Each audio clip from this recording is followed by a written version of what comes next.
It's day 7 in Asia, traveling around the Orient, tasting different flavors of Lay's from all over the world.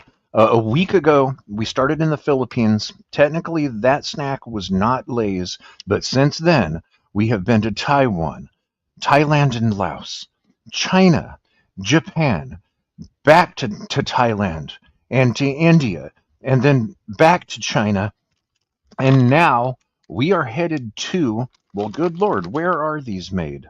These are made in Taiwan. So we're back in Taiwan. Now, this flavor is honey mustard, and specifically, it's Korean honey mustard. Now, I almost said hot honey, and here's why. If you've been following a theme here, this all started with Spill the Geek Tea, a wonderful variety show which is on live every Sunday. I'm on there almost every Sunday. Love that show. And Candyman in England brought up putting hot honey on a pizza one time on a pizza episode. And it's almost as if he was a visionary because very shortly after that, hot honey was everywhere in America. I have half a dozen strange and weird hot honey things to try. Even Ritz Crackers just recently released hot honey. Taco Bell had hot honey for tacos. What? So it went beyond the Candyman's statement there and spread like wildfire across America as a new food rage. Now, these don't say hot honey, they say honey mustard. And when I hear honey mustard and then Korean, I don't recognize what would make a honey mustard Korean flavored. I don't know. How would it be different than any other honey mustard? So this is an export package. If you notice, like China, these foods do not have expiration dates. And you know why?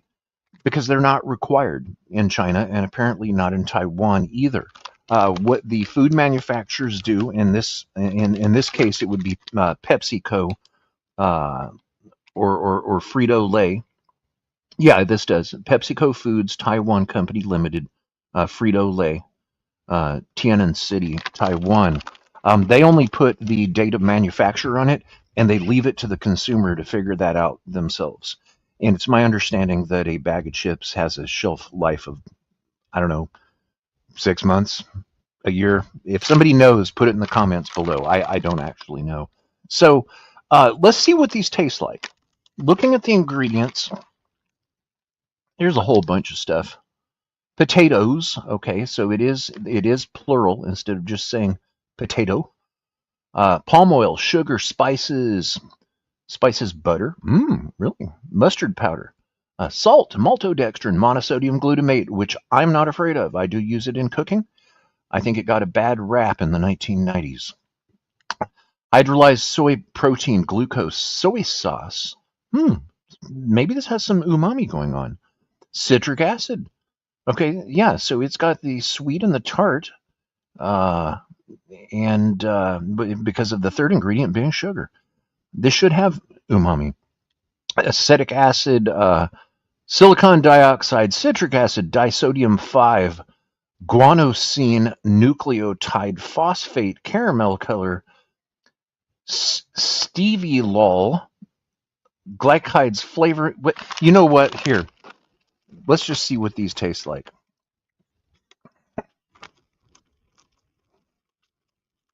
Headed to Taiwan, day 7 of Asian chip flavors and day 6 of Lay's flavors.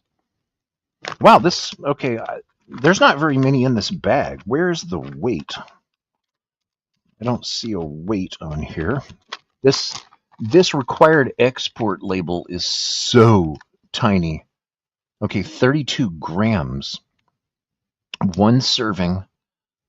Oh, wow, these are high in sodium. 150 milligrams or 7% of your RDA. Really? With just that many chips? Wow. We've got some sodium activity going on here. So that's what's in the bag right there.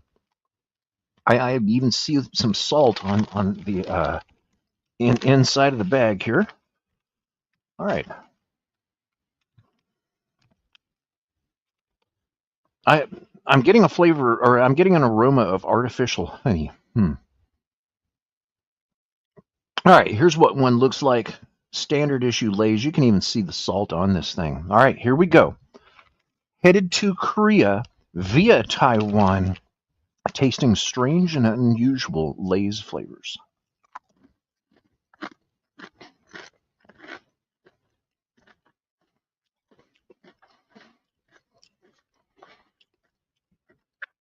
Okay.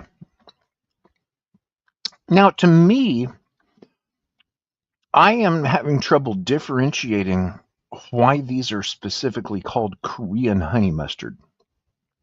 The honey mustard coming through, it tastes pretty much like what I would expect of a standard issue honey mustard, such as what you would get at the grocery store for use at home, or a little packet at a fast food joint.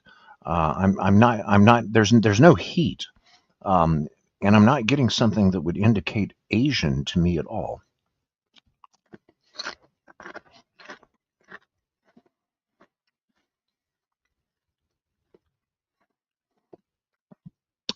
Okay, there's something there, and I don't know what it is.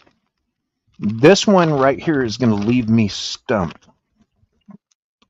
As far as the distinct flavor that I'm getting, my palate's kind of mopped. You know, mopped, right? It's the latest craze word here on YouTube. It's the new slang. Mopped can pretty much mean anything, and yeah. So my palate is mopped on these right here. I'm a little bit confused, and they're hard to rate because I don't really have anything to compare them to.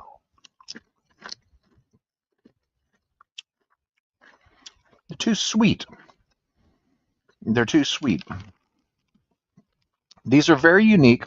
I was looking at a high score here. I'm going to bump it down a little bit because they're a bit too sweet. There is a trend in potato chips. It's even happening in Japan for sweet potato chips. And I mean potato chips not made from sweet potatoes, but potato chips that have sugar added to them.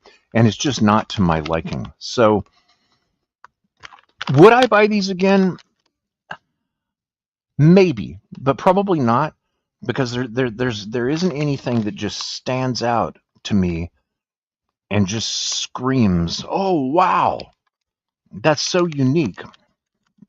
They deliver. They taste like honey mustard, but I'm not getting why they would be referenced to as being Korean in a Lay's potato chip from Taiwan.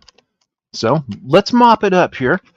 If you like videos like this, be sure to subscribe because I have fun making them, and there are definitely more to come, including day 8 of traveling through Asia with strange Lay's flavors, where I try spicy crayfish flavor, bug flavored. All right. Give me a subscribe, and we'll see you next time. Enjoy your snacks, and until then, peace out from San Francisco